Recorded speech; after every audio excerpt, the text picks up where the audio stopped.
This is the Detroit Sports Podcast Network. I was trying to get it how I live. I want them dead presidents. I want to pull up, head spin, get it, get fly. I got 6 jobs, I don't get tired. I don't get tired.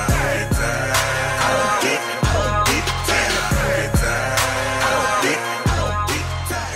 We never, ever get tired on Bad Hombres. It is episode 11 of the podcast. I am your host, Vito Jerome Churko, alongside my usual sidekick and partner in crime, that is the Doc from Doc and Jock, John Macaroon, the Podfather, as well. John, I will bow down to you.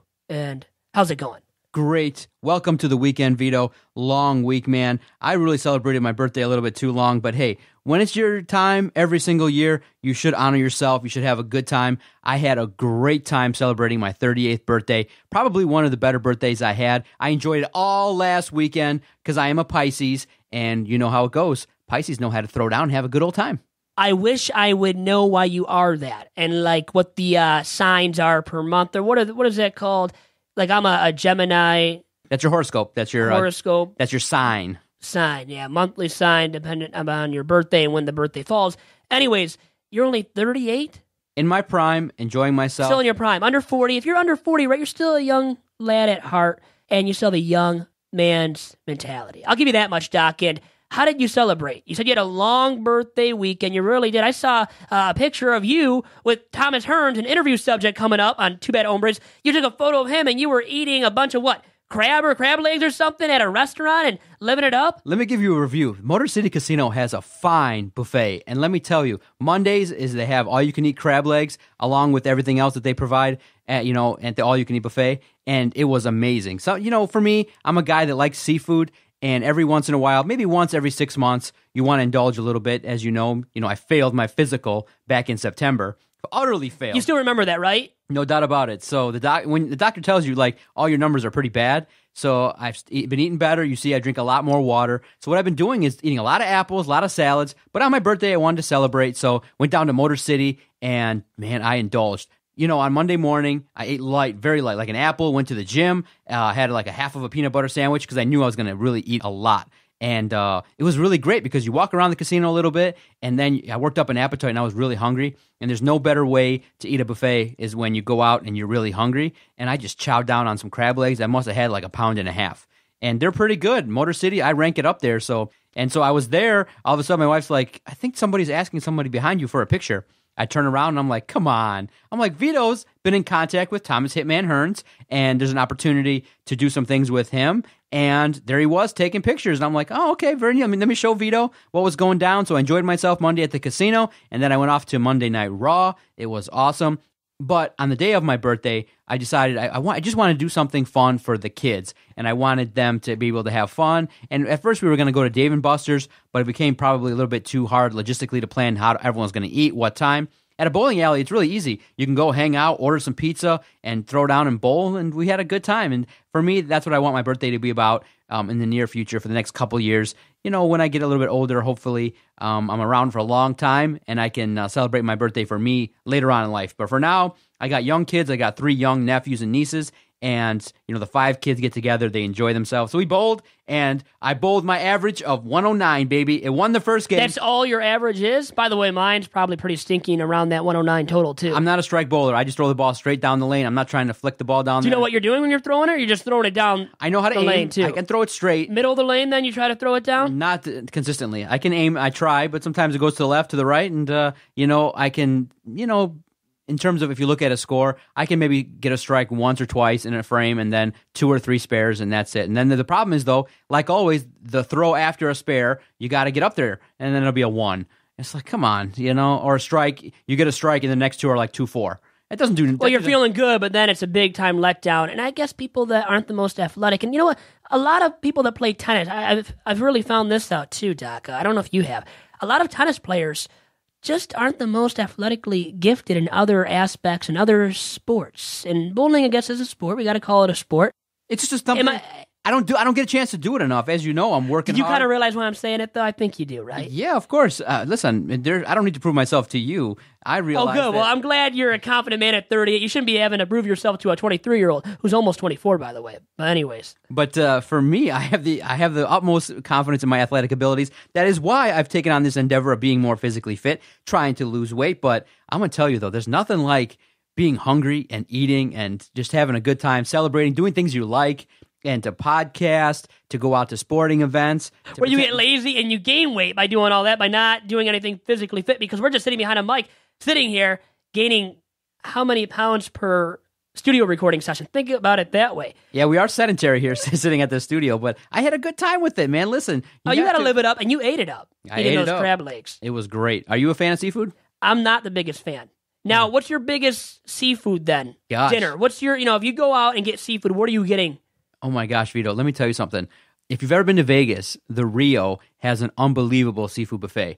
And I went out there and I want to say it wasn't a lobster tail, but they had these little lobster things in the shell a little bit. I must have ate like 2 pounds of lobster at the Rio. 2 pounds in one sitting? Yeah, I literally must have ate for about a good hour and a half. How great is this lobster? This lobster better be top tier. It was top tier. Okay. Literally, there was any kind of seafood at this Rio buffet. It was maybe 4 or 5 years ago. It was amazing. And I think it lives up to the hype. Google Rio seafood buffet. It was outstanding. I literally must have, because we walked so much that trip, I didn't really gain any weight, but that day, I gained 2 pounds. Just by sitting there eating all that.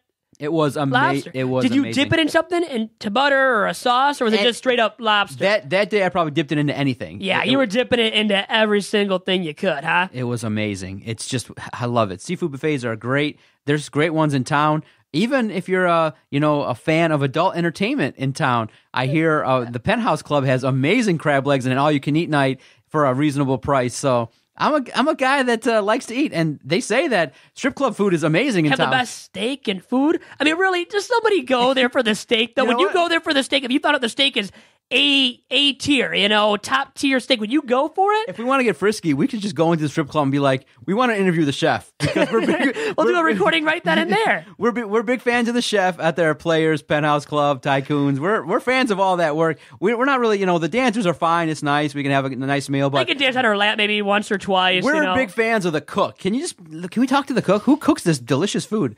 I'm not gonna lie. I've been there. I've enjoyed the food, and it's just amazing. Where, the Penthouse? You said? What's it called? I'm not sure exactly. I forgot. So to one of the strip clubs in the Metro Detroit area. To be honest, I don't think I've ever had bad strip club food. I would review them all as being pretty good. Because you've been to so many strip clubs, you just can review so many different strip clubs and their food. And in the nature of being cheap, cost effective. You can get a filet for like $12 on Zan. And I'm going.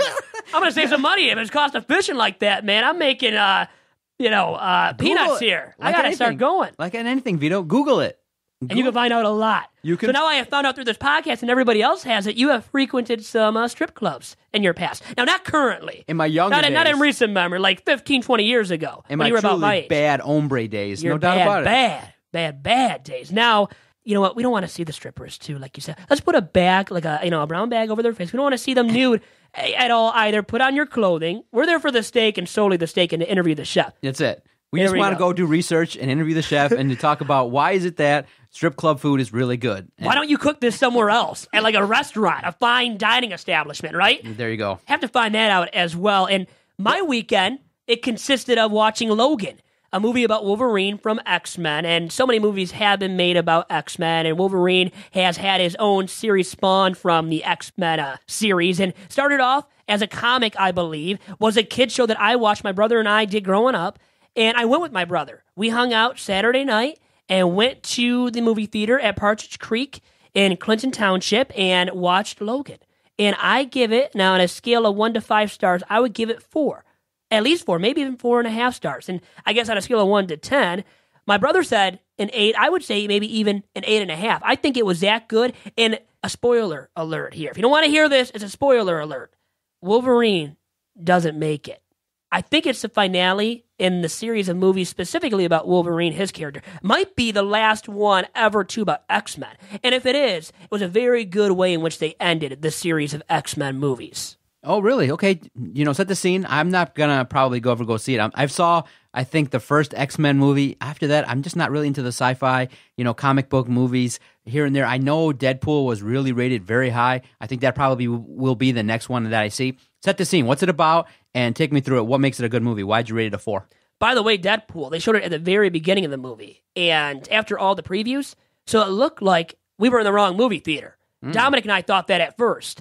Now, Wolverine, by the way, kills a lot of people, bloodies a lot of people. He gets bloodied and ends up passing away in the end. And he finds out as well in this movie, and it features Charles Xavier, the head of the X-Men, the professor or whatever you want to label him as or call him. And he is along for the ride along with Wolverine himself. And like I said, Wolverine finds out that he has a daughter. And the daughter is along for the ride, and she ends up being a mutant as well. So it's about these mutants, but mutants that do good, including Wolverine. So he's out there, fighting evil and conquers a lot in his day. But he's kind of past his prime at this point in Logan, the movie that Dom and I saw this past Saturday night. And you see him struggling with alcohol, liquor, drinking way too much, and it's a bad way to see him. He looks beat up, looks like he's aged. And I think it's the way they wanted to set the scene for him to make him look and portray him, And it's a darker setting in the way that there's a Wolverine look-alike. They make a clone of Wolverine that attacks Wolverine, ends up killing him in the end. And this guy actually kills Charles Xavier, takes a daughter at one point. And she is able to get out of there through the help of Wolverine, who, like I said, we find out is her dad. We find out that Wolverine has a daughter, and it's so cute. I believe she's of Mexican descent, speaks Spanish, doesn't speak much English, but we see her saying daddy to him as he's dying in the end of the movie. And to see her come to tears like she does. And that's when he fully embraces her at the very end of the movie when he's dying. It is when Wolverine fully embraces the fact that he has a daughter. It was so touching, a great way to end the movies about Wolverine, as I bet it is the end of movies about Wolverine, at least starring Hugh Jackman, who is jacked man. Hugh Jackman is a jacked man, to say the least, and he shows off all the muscles in this movie, Logan. A movie I give 4 out of 5 stars and an 8.5 out of 10 rating. It is that good. It's worth seeing as well. If I didn't spoil it already for you, but for you don't care about mutants and X-Men at all. So I guess you're not going to go see it anyways, Doc. So it's no big shake to you that I just told you about really everything that you needed to know about Logan. Very good. So for me, I'm curious, why wouldn't you go to Emagine? I don't know if it was playing there, but when you go to Emagine, pay the extra money. It's a great place to go. I haven't been to a movie theater since, because they got the cushy seats, food's good service. They got nachos, hot dogs, a little bit better food too, pizza, chicken tenders, fries. And people like going there and jerking off too at times. Do they? Yeah. I didn't. Not me. Not you, though. Right? Ever. What, from experience, Vito? I don't know. No, back in your day when you were in your heyday, more in your prime, like me, in your 20s. No, not you. But hey, people like the dark setting, and they think that nobody can see them, and they go there and get comfortable and let it all hang out.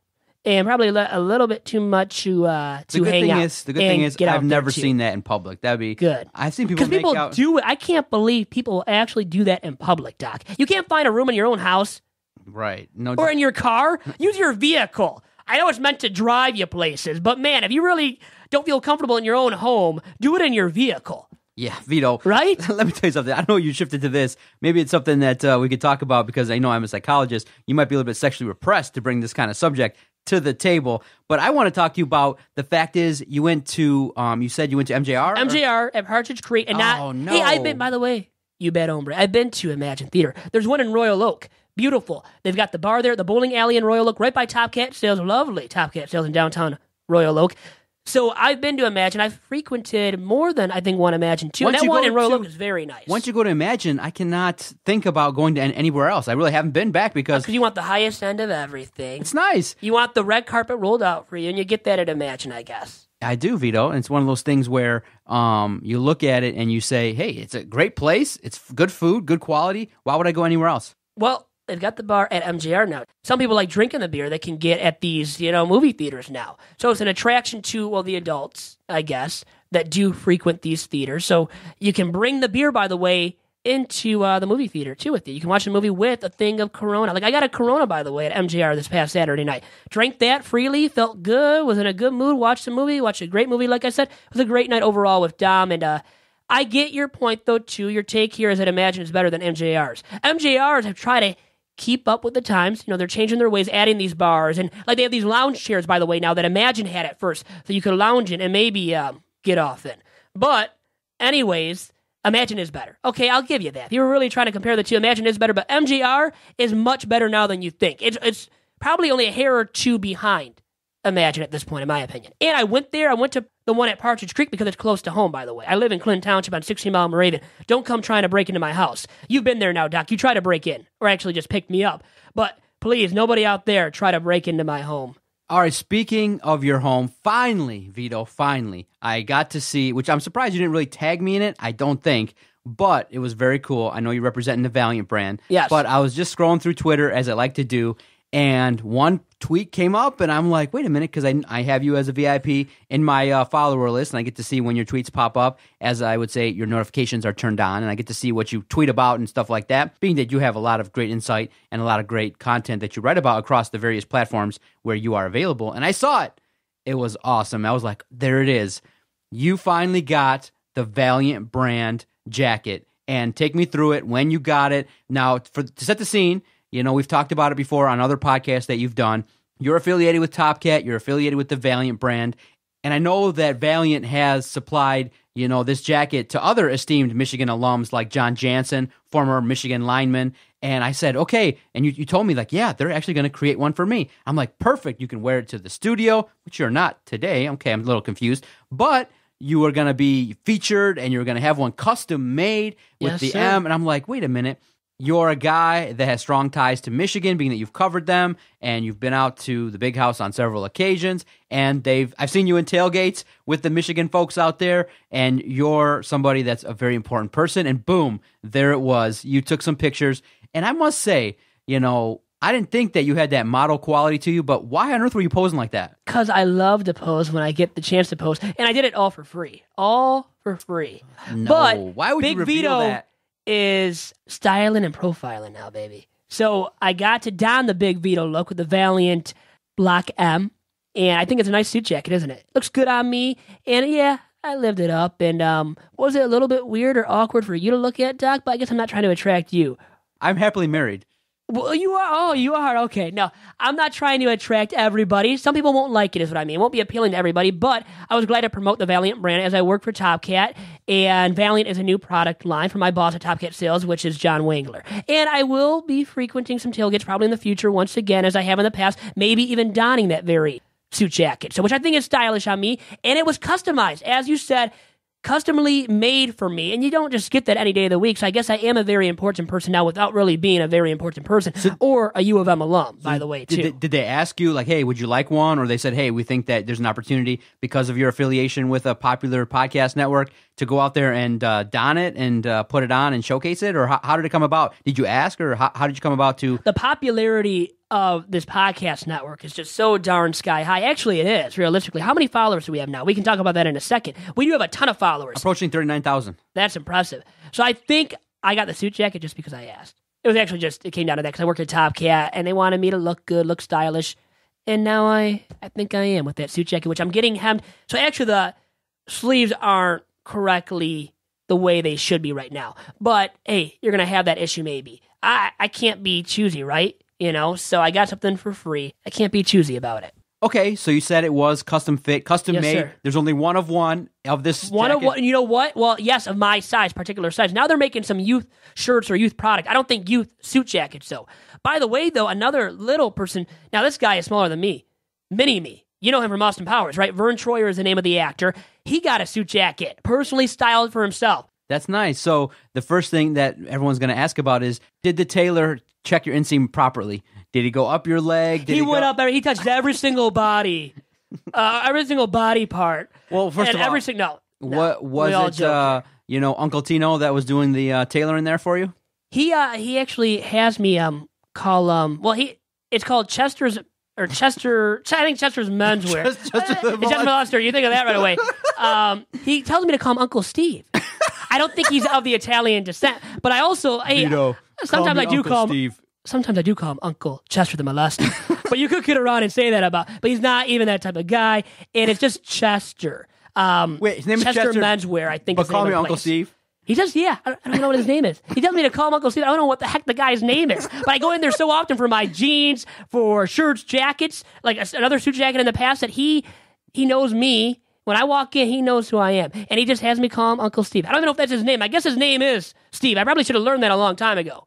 But, yeah, I've been styling and profiling lately with that Valiant jacket Vern Troyer has. And this, by the way, this guy, whose name I believe is Steve, my tailor, he's always styling and profiling too. He's a ladies' man, so you better watch out for this guy. And he does my stuff very well. I recommend him highly. That's awesome. that. Yeah, but Vito, it's not appropriate for him to kind of ask you on a date and stuff like that. Probably when he has asked me about that in the past, it probably hasn't been the most appropriate. But I've just kind of let that slide. Okay, good. I'm glad. At least I've had that mentality, right? All right, let's take our first time out of this very great podcast. Lots of laughs. Stay with us. More to come. Give us a little tease, Vito. What's ahead on the second half of the Two Bad Hombres? We'll talk about the commentator pairings for the NCAA tournament with CBS and Turner Sports, about if we like them, who we can and can't stand. Also, do we like listening to Dick Vitale of ESPN? And also, how about Tony Romo? Should he go into broadcasting right now after all the back ailments that he has had in the past? And we'll be right back with all of that content after this quick commercial break on episode number 11 of Two Bad Hombres. Doc here for the Detroit Sports Podcast Network.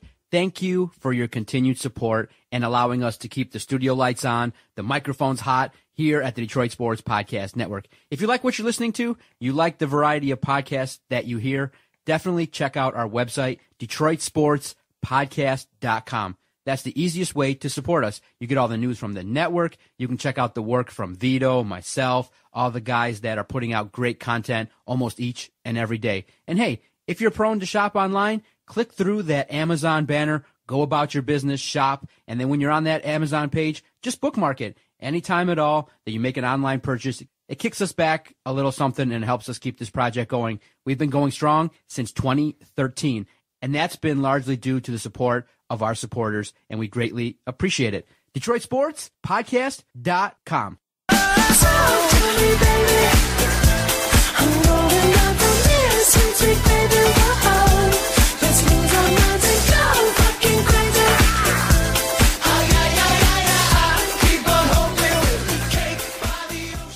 And back on episode number 11 of Two Bad Hombres after a lot of laughs there in the first half of action on this week's episode.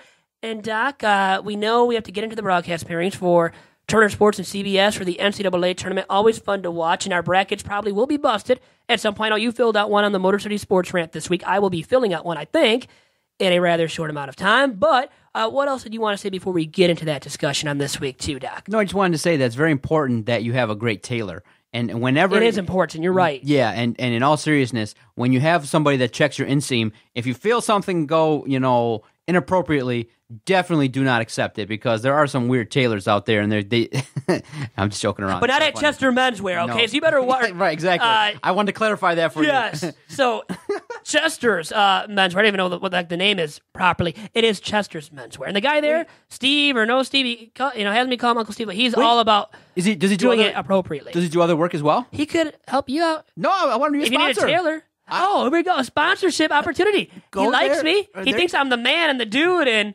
hey, maybe there's a sponsorship opportunity, right? Maybe you can sponsor this very podcast, right? That's exactly where I wanted to go with it, Vito. Okay, now we have an opportunity live here on this podcast to have you go out there and solicit some business. Good for you. So we'll talk to Chester's Menswear and see what Uncle Steve has to say about that sponsorship opportunity.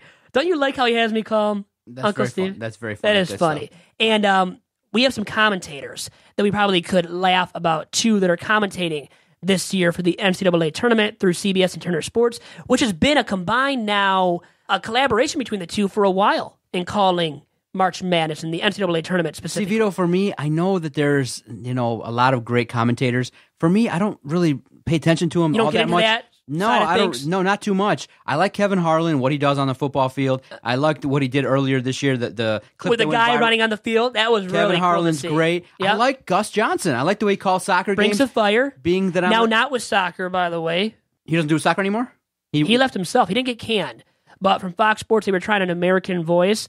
I guess it wasn't appealing to the English Premier League fans and soccer fans overseas, which I'm surprised. You're a fan of all that, but you thought he was fine in calling soccer? He was exciting, yeah. I mean, he would call I think Champions League final games. Yeah. Well, like I said, it hasn't been that long since this decision was made. I'm really kind of surprised because he's a fiery guy, but I have heard the complaints. When I heard that you wanted to talk about this, I have heard complaints about Gus Johnson, that it's a little bit fraudulent and fake and kind of produced, that he kind of, brings it, to a high level at certain times, and many people don't feel like it's as authentic as it could be. But I'm a fan of Gus Johnson. I like his work. I think that when he does ramp it up and he is exciting, there's probably nobody better out there that does it. And for me, like I said, play-by-play guys, color guys, I understand when people make mistakes and they're not good, but I guess if you just do a good job and provide adequate coverage, there aren't too many, I guess, that distinguish themselves in college basketball. I mean, the most famous one, obviously, is Dick Vitale, and many people have kind of said that his act has grown thin and that there's such a strong bias towards Duke and the ACC that... The Dukies! Yeah, see, I can honestly say I probably haven't listened intently to a Dick Vitale game in such a long time. Do you tune him out or mute him when he's broadcasting a game? It's just, I actually like to watch the game. I like to see who's setting the screens, I like to see who's shooting. I like to watch the intricacies of the game. And so when I watch a game, I'm not, when there's big moments and things like that, it's just one of those things where I'm not really heavily invested either way. I do know, though, if there's someone doing a bad job, you can tell. And who sticks out to you when you think of a broadcaster doing a bad job? Nobody. Like Joe Buck, by the way, gets criticized all the time. And for his golf announcing, too, remember, he's come under fire. I believe the U.S. Open has been on Fox now. And since Fox got the rights to some PGA Tour events, Joe Buck has become the number one play-by-play guy for golf. I don't have a problem on Fox. I did notice, though, that once he had the surgery, his ability to elevate his voice a little bit, he did sound a little bit more mundane. But he's got a great mind. He comes from a baseball family, an announcing family, so I don't have no problem with Joe Buck. Well, Jack Buck was a legend. Now there's that nepotism. When there's a sense of nepotism, doesn't that hurt the son or daughter's legacy in his or her chosen profession? Doesn't it hurt Joe Buck a little bit because his dad was so good? Joe Buck has to live in his shadow. But hasn't he done a good enough job? What's the good complaint job, about I think, Joe in Buck? baseball. What's the complaint about Joe Buck? I think he doesn't bring enough energy at times, and his humor, it's not good. His sarcasm rubs people the wrong way a lot, I think, too. And that's why people have had they've written things to try to boycott Joe Buck and Troy Aikman calling NFL games in the past. Which team has been the team that has done that? The Packers, maybe? I forget which team. There's a team that has actually done that. Yeah, the Packers. Try to protest those guys from calling their games. Really? Are they really that bad? Bother you that much? Live with it. Once again, kind of grow up here. How many times have I said that throughout the editions of this podcast? It's at times, just let it just go in one ear, out the other. What he is saying about your team, Joe Buck, and then what Troy Aikman is saying about your team. It doesn't really matter in the grand scheme of things. So for me, Joe Buck doesn't truly bother me. He doesn't. Now, maybe, should he be calling the top-tier NFL games? Is he good enough to do that? I think he's good enough in baseball. He should be the number one guy for Fox with baseball. Now, maybe not with golf either, because really, what is his experience in calling golf events? I don't think there was really any before Fox got the rights to some PGA Tour events. And in the NFL, he worked his way up, though. Pat Summerall was the number one guy. It was him and John Madden. Then it became Joe Buck and, Troy Aikman. Aikman and Buck have been the duo for a long time in that number one role for Fox Sports specifically. And they've called now multiple Super Bowls. So I think he's gotten better, and I think the criticism of him is unnecessary at this point. And we saw a guest of yours last week on this podcast. Now, just a special edition of the podcast that you did with Artie Lang. Artie Lang terrorized Joe Buck on Joe Buck Live. Do you remember that on HBO? And since then, Buck, I think, has had to live with that, and that's hurt his credibility too a little bit. So for those that don't have HBO or can't afford it and don't recall, because that show, the Joe Buck show, didn't last either. It didn't last that long. What happened? Well, Artie Lang started talking very inappropriately, to say the least. And because of such, I think that was an influential factor, Doc, in why Joe Buck Live didn't last to the 5th episode. It went to 2 or 3 episodes, and that was it with Joe Buck Live, by the way. And I believe that was the first episode, right? Artie Lang was on. And Jason Sudeikis was on. Who else was on? Somebody else notable, another notable comedian was on. And Sudeikis and Joe Buck had this camaraderie and everything built up, chemistry built up. But Artie Lang, man, just destroyed Joe Buck and Joe Buck's composure. The evening and the show fell apart, and it was a live audience. I think his kids, Joe Buck, had his family in attendance in the audience for that live recording or taping of Joe Buck Live when Artie Lang was on. So Lang was saying all this stuff with no regret at all for any of his words. And Buck's family was there. Made it all the more worse. And that was that. His career with that show ended right then and there. He's gotten another show since then, by the way, Joe Buck. And I think he's kind of resurrected his career, or has more credibility to his name now. And it has been hard for him, living in the shadow of Jack Buck and Jack Buck's great legacy. So he's had to get away from that, and I think he has built his own legacy at this point after calling multiple All-Star games for Major League Baseball, Super Bowls for the NFL, and also World Series for Major League Baseball 2 on Fox, that is. Now, I wanted to get into the NCAA tournament broadcast pairings a little bit. The number one announcer pairing. Did you even know, or do you even know what that is? Who the guys are broadcasting for the Final Four, the national championship game through CBS and Turner Sports this year? Nope. No clue. Jim Nantz. Oh, there you go. Now, what do you think of his monotone? He has a very monotone voice. Can kind of put you to sleep. He's very good at golf. That's really where he's, made his big money, and I think where people like him the most. What do you think of him being part of that top broadcast crew, along with Grant Hill, former Piston Grant Hill, former Dookie Grant Hill, and also Bill Raftery, who brings the energy just like Gus Johnson. And it's Gus Johnson and Raftery that call those top-tier games on FS1, by the way. You see, Vito, I told you earlier, I'm not really a guy that pays attention to all that kind of stuff. Jim Nantz kind of is able to set the scene and things like that, but for me, it doesn't stand out all that much, Is he just a storyteller and not enough energy, Doc, there from Jim Nantz that you get? Yeah, like I said, for me, a guy like Jim Nantz, if he's on, I'm not going to tune him off, so I'll be interested this year, maybe with more of a critical eye to pay attention to how he does. What do you think of him? I like Jim Nantz for golf a lot, and he gets criticized too for being too dull with his NFL broadcasting. He's part of that NFL top crew for CBS 2, along with Phil Simms. And Phil Simms, man, he gets destroyed by people on Twitter all the time.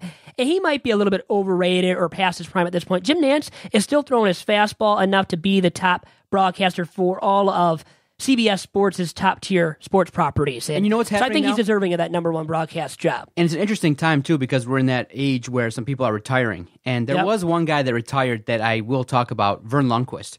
Uncle Vern. And we got to talk about him because he's still calling tournament games, by the way, too. Exactly. So when he's on, I definitely pay attention. He's got a unique voice. I've watched him when he's covered golf. I do believe a guy like that is somebody that I do gravitate towards. So he's up there in terms of the Mount Rushmore of announcers that I do respect. Vern Lundquist is a good dude. And when he's covering games, I do definitely notice the distinct voice and the distinct way he delivers a game. I do like Vern Lundquist games. But the other guys, I think it's a good pairing. I mean, Grant Hill, I do like Grant Hill and the way he does his work. But like I said, How about Bill Raftery, man? Brings the energy. Tons of energy, too. Do you think many more people are, because it just seems like it's all kind of the same. It's kind of like canned and it's really overproduced, that they give you the stats, they give you what's going on in the game, they try to hype up a storyline. It just doesn't seem like there's really too many unique personalities anymore because everything's kind of marginalized, don't you think? I think maybe that's why people are complaining more and more about these announcers. And the reason is they all sound the same.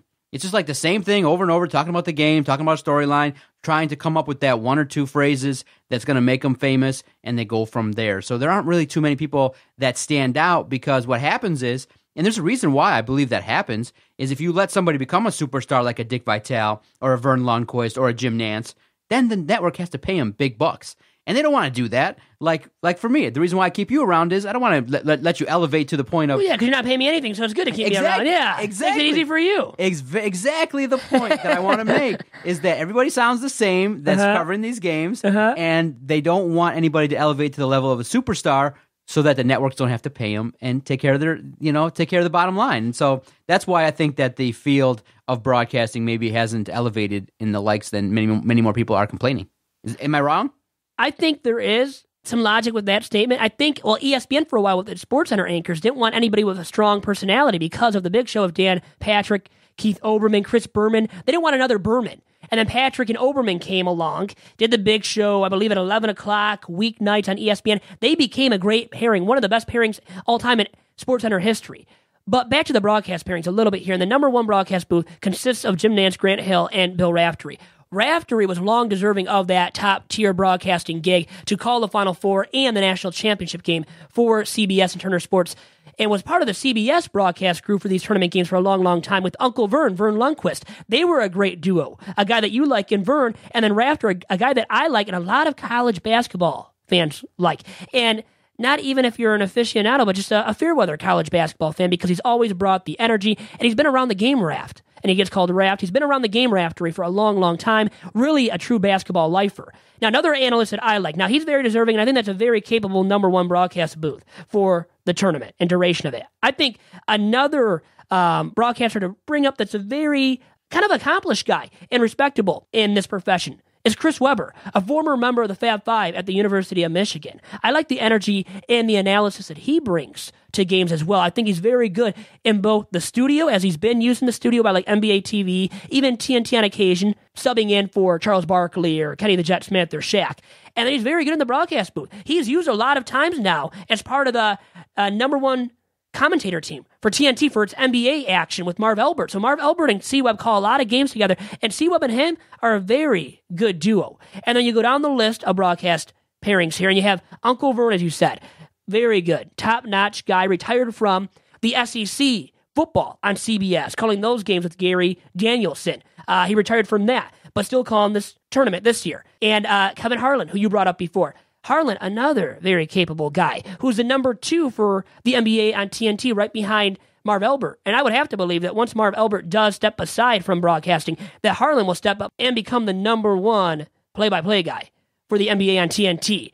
So those are the very notable guys. And then towards the bottom of these commentator pairings for this year's tournament action, you have Steve Lavin, a former coach of UCLA, St. John's, a guy that's been used in the studio and as a color commentator for ESPN in the past, and now has recently joined FS1, is used in their studio for college basketball, and can provide some solid game analysis. So those are the notable guys. You see, a notable former ESPN commentator, host of First Take and Cold Pizza before that, Dana Jacobson, a U of M alum, being used on the sidelines throughout this year's tournament as well. So those are the very notable broadcasters to bring up, I guess, that we have to watch. So to wrap it this up, year, Doc. I think maybe I'll pay a little bit more attention, but I think in essence what I want in somebody is to be able to call the game, provide some insight, a little bit of entertainment. Don't be the story. Don't be a guy that's just coming up with one-liners and things like that, and then just do the job. So other than that, I'm not really too invested in it. I don't really care. I don't complain too much. I don't really notice anyone that's doing an awful job. And so maybe along the line, if I pay more attention to it, I'll be more invested in the announcers. But for me, I just watch the games, and if I hope the games are better, then hey, that'll be the most important things. But because in the game of college basketball, it's all about making shots. And it's really hard to call a game when it's a blowout, and it's really hard to call a game when everybody's taking shots and bricking them. So you like intriguing storylines, the NCAA tournament is always going to provide some solid tournament coverage, and there should be some solid games for these guys, and maybe someone will stick out, and I'll say, hey, because of Vito, I was more insightful and more able to pay attention to these guys. But hey, just be in the background, do your job, and let the players handle their business and do their job. And then just simply describe what's going on. As easy as that, and that's what it should be. And some just are better storytellers than others and game callers. But anyways, we can talk about that further maybe another time. Now, really quick, who is your favorite broadcaster then of all time, Doc? My favorite broadcaster of all time? That's a good question. I really am a fan of Dick Enberg. I mean, I really like the way he covered tennis. I grew up watching him, and when he would cover the U.S. Open and things like that. I really grew up watching Dick Enberg, and I think that he's, a Michigan guy, and, he had a really solid career. He came back the last couple of years and did a couple innings for the Detroit Tigers. Call the Tigers game, yep, on FSD this year. Dick Enberg has a storied career, and if you're a big fan of tennis, as I was growing up, that's a voice you recognize. So my favorite probably broadcaster is Dick Enberg. How about Mike Tirico getting the gig from Bob Costas for the Olympics now to be the lead studio guy, the nightly studio host for NBC? I said, so what? No big deal. Bob Costas is a guy I grew up watching, so I'm not impressed at all. It's another guy. 2 Syracuse alums, but you still don't care. Tirico can do it all, though. All-around great broadcaster. Can do soccer, but you watch, he's been good, hasn't he? In the studio for soccer, for ESPN, he still don't care, and just, that's just how you think about broadcasters. Okay, hey, with that, it's time to move on to 2 quick notes, but the one quick note is that we have to give out the Bad Hombre of the Week to Brendan F. Quinn of MLive.com, a very talented writer who covers Michigan State athletics. Had a nice story about the plane accident that U of M men's basketball went through, and then how about the run they made since then? But his story was about that plane accident, what the players went through. It was a very good story, one that you should check out definitely. And I know you have already, Doc. Great story. He's a great writer, kind of puts you in the moment. And he's adept at writing in a way where you feel part of the story and you feel engaged and it draws you in. So he's a good writer, and I think that MLive's lucky to have him. And it was a very good piece talking about it. It was very well chronicled. Lucky for Michigan, everything was okay. Nobody was harmed, and everybody did their And everybody associated with Michigan had a successful last couple of weeks and things like that.